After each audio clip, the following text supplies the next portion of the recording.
एक छोटे से गांव में एक किसान रामू रहता था।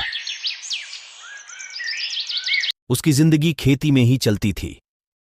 रामू दिन रात अपनी मेहनत और ईमानदारी से काम करता था।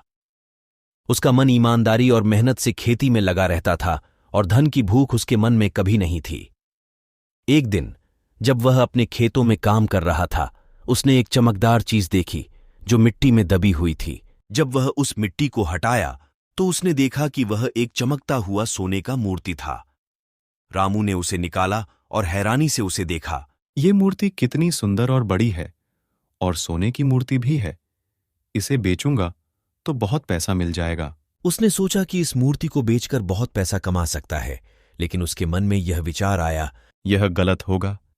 भगवान की मूर्ति को मैं अपने धन के लालच में बेच नहीं सकता हूं। वह सोच रहा था कि इस मूर्ति का क्या करेगा। इस मूर्ति को मैं मंदिर में रख आता हूं, इनका स्थान तो वही है। फिर रामू उस मूर्ति को एक पास के मंदिर में रख आता है और अपने कृषि कामों में फिर से लग गया। उस रात जब रामू घर गया तो उसे भगवान शिव के दर्शन हुए।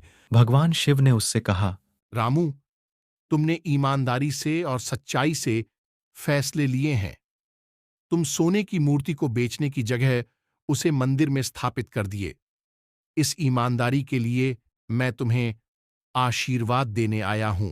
भगवान शिव ने उसे आशीर्वाद दिया और कहा, तुम्हारे इस ईमानदारी पर मैं बहुत खुश हूं।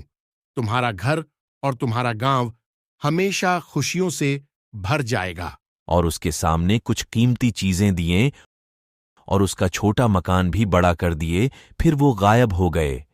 रामू भगवान शिव का आशीर्वाद मिलने से बहुत खुश था और आगे भी वो हमेशा मेहनत और ईमानदारी से काम करने लगा। उसके ईमानदार और दिल से किए गए फैसले ने उसे जीवन भर की खुशियों से भर दिया।